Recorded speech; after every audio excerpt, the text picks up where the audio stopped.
Everybody's version of rich is different. Well, no, I'm not a millionaire. Have I done over $1 million in sales gross? Yes, I have. To be honest, I'm probably not too far away from it. I really felt like me seeking God just made everything fall in place for me. I was at a point in life where like I just could not lose. Like nothing I touched would fail. Literally nothing. There was almost nothing I could do wrong.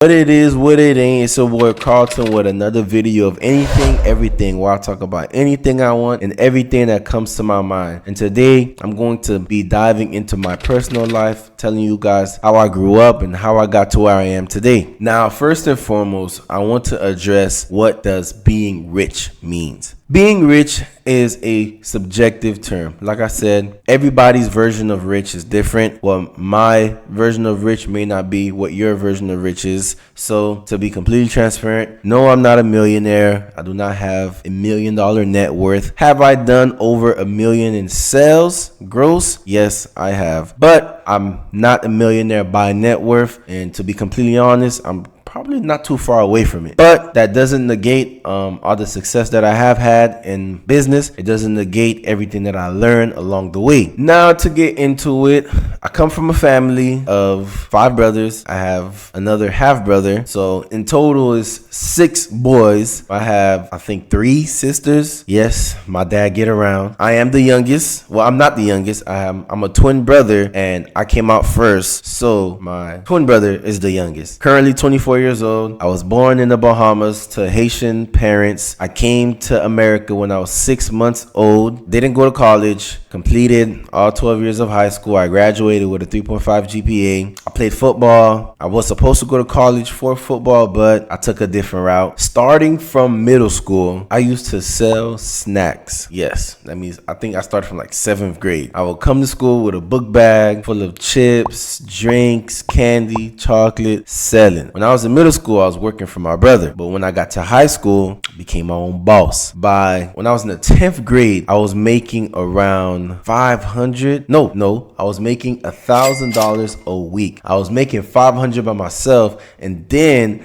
I got 2 employees to sell at the school for me, and then I was making over $1,000 a week selling snacks, drinks. And listen, I don't think there's nobody in the entire country ever sold snacks the way I sold snacks. And I mean, anybody that went to high school with me can attest to this. I had Powerades, I had Sprite, Capri Sun, I had hot chips, honey buns, cookies. Man, listen, and my drinks was cold. I mean, thawing out the freezer. So that means throughout the whole day of school, they had an ice cold drink.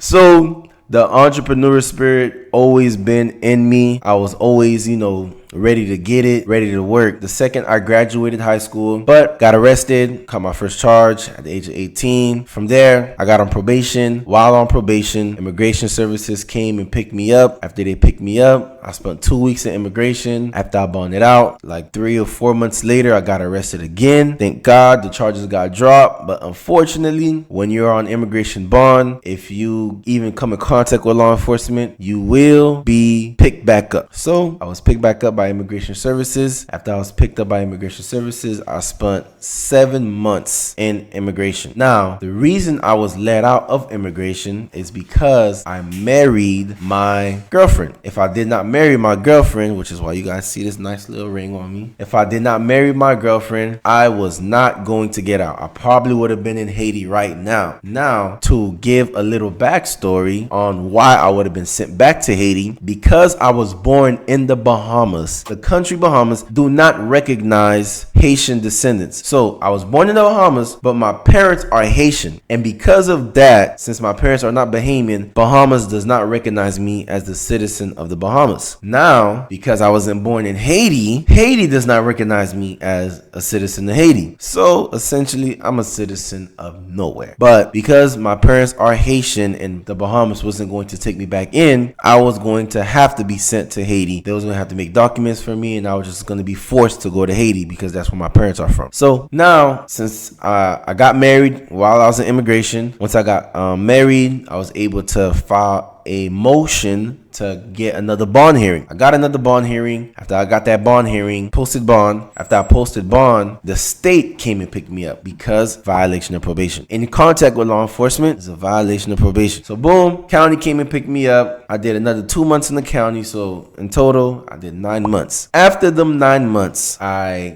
got out of the county jail. After I got out, I had probably around $20 to my name. $20 to my name. And the worst thing about it, the jail cards, when you get money on the jail card, when they release you, the jail card has a transaction fee. So I didn't really have $20. If I was to spend $2, it was like a $3 transaction fee, $5 transaction fee. I don't remember how much, but I know it was high as hell, higher than a crackhead. It ain't make no sense how high them transaction fees was. So them $20 ran out very fast. Boom. Next, the second I got out, I already knew what time it was. It was time for me to start making some income. It was time for me to land on my feet and start making something of myself. But with a felony on my record, being on probation, and being an immigrant, it was supremely hard for me to do anything. Luckily for me, my brother had his own company at the time. He has a restoration company that down the line I was able to become a partner of. But before all that transpired, I was working as... First, I started off being like a secretary or an assistant. I was just filing things for him. Very easy work, but it's what got me by. Then from there, I transitioned to the labor sector where I was working on roofs. I was working on top of houses. And listen, this kid was slaving me. This guy was paying me pennies on the dollar. He think I didn't know, but come on now. I know how money works. I know how business works, and I knew the position I was in, so I couldn't really complain. I had to take what was given at the moment. So imagine working 6 days out the week, getting paid probably $350 a week, working 6 days out the week, and I'm working in the sun, very labor intensive. My body is sore. I'm working from 7 a.m. to probably 8 p.m. for $350 a week. But I knew I just had to start somewhere until I was able to save and start doing my own thing. Once I was able to save a decent amount of income, I reached out to a friend and asked for a loan so I can start my teeth whitening company, Nuvi Smiles. My friend gave me, I think it was $2,000, and I promised to pay him back $2,500. He gave me the $2,000. And I had another additional, I want to say $1,500 saved up. And I was able to buy all the equipment. I was able to take the course and learn how to do the service. And I set up. Once I set up my teeth whitening company, I mean, it just took off. I mean, trajected to heights I never would have imagined. Clients was coming in. I was still working with my brother. I was still, working on roofs, working inside of houses. But when we wasn't doing that, I was filling in teeth whitening appointments in between that. So I was working overtime, double. Now, as the teeth whitening business started to pick up, I paid my friend back, and everything else was profit. Now, this is a very important point I want to make. When you take out a loan for your business, right, any money you make is not your money. It goes directly to the lender, directly to whoever gave you that money. So a lot of people take out loans and they start paying themselves and just doing things with the money as if they paid it off. And no, I just want to make something quick point. I want to make a quick point. Do not do that. If you take out a loan, do not start living as if the loan is paid off and everything is good to go. No, until that loan is paid off, you are in debt and you are working for whoever gave you that. Boom. Next, as I was working, saving, I got into a whole bunch of things. I got into Forex trading. I got into the car rental industry. I got into the luxury homes industry. I was just doing everything and anything I can to make money because of the position that I was in. Now, fast forward, when I got into the rental car industry, I was taking other people's cars, putting them on my page, acting like it was mine, and renting them out at a what's the word I'm looking for? Adjusted price. So the person would give me the car at $150 a day, and I would rent it out at $200 a day, making $50 on top. And I had all this stuff going on for me simultaneously. I was doing the teeth whitening, I was renting out cars, brokering, that's the word for it, and I was working on roofs and inside of houses. So I had all this stuff working for me simultaneously. Then boom, I started my own rental industry, my own rental car company. I started off with economy cars, Chryslers, a very cheap Benz, Nissans, Hondas, things like that. I started off by financing them under other people's name because I didn't have a license. My credit score is supremely low because I couldn't even fix my credit because of my license situation. But luckily for me, I did have a social. I did have a social security number. Thank God. The only reason I was able to obtain a social security number is because I had something called TPS, temporary protected status, which was given to majority of Haitians after the earthquake in Haiti happened. So after I got the TPS, I was able to get a work authorization card, and for that little amount of time when I was in high school, I was able to get a job on the beach. Didn't last long. I only had a work authorization card for like a year. But when I caught my felony, they took the TPS away from me. You cannot have TPS, you cannot have DACA, you cannot have any type of immigration status that they give you if you have a felony. So I did not qualify for anything like that, so I can regain some type of status in this country. Now, back on track. Something very important that I didn't discuss, and I can't believe that I even glazed past by without talking about it, is I was saved in the 7th grade. Saved, what does being saved mean? I gave my life to Jesus Christ as my Lord and Savior, 7th grade. Now, unfortunately, when high school hit, life hit. And when high school hit, I backslid tremendously. I was doing everything that I shouldn't have been doing, which is what landed me in jail. And the second time I went to jail is when I rededicated my life back to Christ, and I really became a very serious, devout Christian. And the way it happened was my first charge going to jail was criminal use of personal identification fraud. I'm from Miami. Trust me, people in Miami is born committing fraud. Like, they come out their mother's womb with somebody else social security. So when I was in Martin County Jail, they called for Bible study, and that jail it had to be one of the worst jails. I've been probably like 5 different jails across Florida. That jail had to be the worst jail I've ever been in. And I was completely, supremely bored. I'm like, yo, I'm gonna just go to this Bible study. And I go to the Bible study, and the person that was leading the Bible study was a recovering drug addict. He was in and out of jail for drug abuse, and now he dedicated his life to prison ministry, and he's just reaching back out to prisoners. But before he started talking, I opened up the Bible, just glancing through it, and as soon as I opened it, the first thing I land on is the book. I forgot which specific verse, but it says, if you used to steal no more, but do something with your hands that is right. If you used to steal no more, but do something with your hands that is right. And when I read that, I was paraphrasing. When I read that,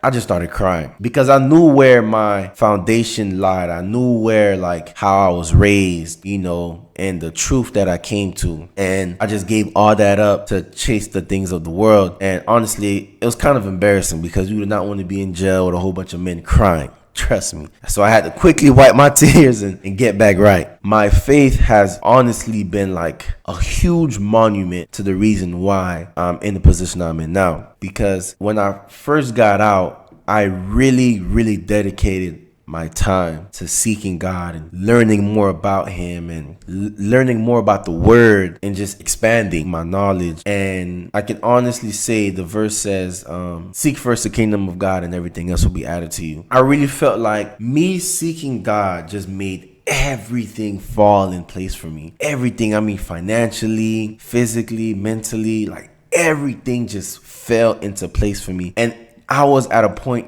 in life where, like, I just could not lose. Like, nothing I touched would fail. Literally nothing. It was almost nothing I could do wrong. And me personally, I just had to give all that credit to God. Like, I really felt like me seeking Him is what made everything just fall into place and just fall right for me. Now, good, I was able to get that out the way and really tell you guys the most important part. But now to get back on the financial side, while I was renting out the cars, I was working with my brother, still doing my own business with the teeth whitening, and the rentals is what really produced majority of my income. The rentals I'm not going to lie to you, changed my life. I was making so much money doing rentals. It was unimaginable. I mean, I was making more money than I've ever made even scamming. And that's when it flipped the switch into me, and I was able to realize, like, yo, there's a lot of ways you can make money legally. And I mean, good money. I only been out, I think, like 8 months or a year or something like that. And the rentals, when I started off with 3 cars, I was making about like $12,000 a month. And from there, I put all my brothers on, put them onto the rental game, and all of them jumped into it. And I mean, everything was just going great. My teeth whitening company was making around 9. Well, it started off at 5, but it just gradually increased. And then at the peak, it was making around 9-10,000 a month. The car rentals was making from at the peak, the car rentals was probably doing 80 to 100,000 a month. I was no longer doing the stuff with my brother anymore because it wasn't paying, obviously, what my companies was paying. So I took a break, branched off,